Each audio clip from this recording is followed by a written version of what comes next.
प्रिय विद्यार्थियों, अपन पढ़ रहे हैं गैसीय अवस्था और उसमें आज अपन पढ़ेंगे गैसों का द्रवीकरण या द्रवण यानी लिक्विडिफिकेशन ऑफ गैसेज। हम क्रांतिक घटनाओं को देख चुके हैं कि किसी गैस को द्रवित करने के लिए पहले उसे क्रांतिक ताप से नीचे तक ठंडा करना चाहिए, क्योंकि क्रांतिक ताप से ऊपर हम गैस के दाब को चाहे जितना बढ़ा दें उसका द्रवण नहीं हो सकता। अतः गैसों को पहले क्रांतिक ताप से नीचे तक ठंडा किया जाता है और फिर उन्हें संपीड़ित किया जाता है, तभी वो द्रवित हो पाती है बेटा। फिर है शीतलन के सिद्धांत, थ्योरीज ऑफ कूलिंग। गैसों का शीतलन करके उन्हें अनेक क्रांतिक ताप से नीचे तक ठंडा करने के लिए मुख्यतः दो सिद्धांत लागू किए जाते हैं। पहला है जूल थॉमसन सिद्धांत। जेम्स जूल तथा विलियम थॉमसन ने बताया कि यदि किसी गैस को उच्च दाब से निम्न दाब की ओर फैलने दिया जाए तो उसके ताप में कमी आती है और शीतलन होता है। इसे जूल थॉमसन के नाम से जानते हैं। गैस के अणुओं में विद्यमान अंतराण्विक बल के आधार पर इस प्रभाव को आसानी से स्पष्ट किया जा सकता है। गैस के अणु परस्पर प्रबल आकर्षण बल द्वारा जुड़े रहते हैं। अब यदि इन्हें फैलने दिया जाता है, अर्थात इनके मध्य की दूरी बढ़ाई जाती है, तो स्वाभाविक है कि इनके लिए इन्हें अंतराण्विक आकर्षण बल के विरुद्ध कार्य करना पड़ेगा। इस कार्य के लिए सिस्टम को अणुओं की गतिज ऊर्जा में कुछ ऊर्जा लेनी होगी। गतिज ऊर्जा का मान कम होने से शीतलन हो जाएगा और गतिज ऊर्जा ताप के समानुपाती होती है। इस प्रकार गैसों का शीतलन हो जाता है। दूसरा है बच्चों वाष्पीकरण।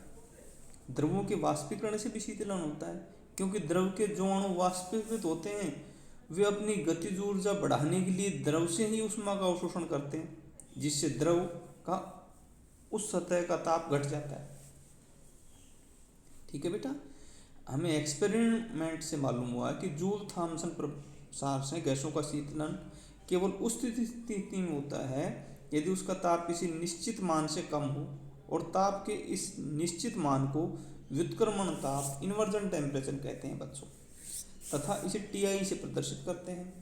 प्रत्येक गैस के लिए जो व्युत्क्रमण ताप होता है उसका मान निश्चित होता है और वो डिपेंड करता है 2A/RB। यहाँ A और B तो कांस्टेंट है, R गैस कांस्टेंट है।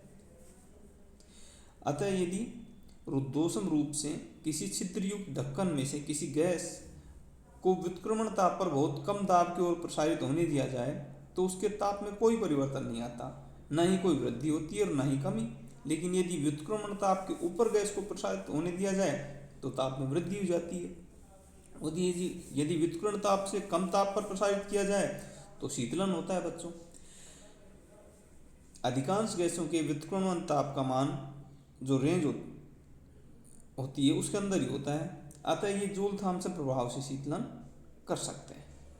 Hydrogen -80 degree, helium -240 degree centigrade, और इन दोनों को क्रम से -80 डिग्री और -240 डिग्री के व्युत्क्रमण ताप के नीचे तक ठंडा करने के बाद इन्हें जूल थॉमसन प्रभाव के अंतर्गत प्रसारित किया जाए तो इनमें शीतलन संपन्न किया जा सकता है।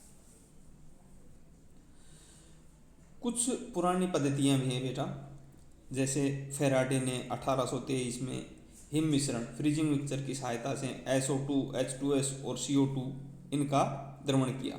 इसके लिए उन्होंने एक V आकार की नली ली, जैसा मैंने आपको डायग्राम में दिखाया है, जिसकी एक भुजा में कोई पदार्थ लेकर गर्म किया और उसकी दूसरी भुजा को सील करके हिम मिश्रण में डुबो दिया। गैस के द्रवण के लिए दो शर्तों का पालन करना होता है, कम ताप और अधिक दाब। हिम मिश्रण से गैस ठंडी होती जाए, इसलिए सीलबंद नली गैस बनती जाएगी और स्वयं के दाब से उसका दाब बढ़ता जाएगा और गैस द्रवित हो जाएगी, और इधर हमने उसकी कूलिंग कर दी है बेटा। दूसरा है लिंडे विधि। जो लिंडे विधि था उसने भी इस विधि से क्या किया था कि वायु अथवा गैस को द्रवित करना उच्च दाब पर 200 एटमॉस्फेयर पर किया था उसने, और इनको चैम्बर्स में से गुजारा, फिर इसकी कूलिंग की और गैस से किस में कन्वर्ट कर दिया, लिक्विड में। थर्ड है क्लाउड वाली विधि। क्लाउड ने क्या किया बेटा कि जो द्रव था उसका वाष्पीकरण किया, फिर उसको ठंडा किया, और ठंडे के बीच में क्या रोटेटर लगा दिया, तो उससे उसको काम करना पड़ेगा, और उस काम में एनर्जी कंज्यूम होगी, उससे उसका टेम्परेचर कम होगा, और साथ में उसको आइस बॉक्स में रख दिया जिससे वो कूलिंग हो जाए। और इस तरीके से हम गैसों को किस में कन्वर्ट कर सकते हैं, द्रव में। मतलब सबसे पहले गैस के ताप को क्रांतिक ताप से कम ताप पर लाना होगा, और फिर उस पर हल्का सा भी अगर आप दाब बढ़ाओगे तो वो क्या हो जाएगा, द्रवित हो जाएगी आपकी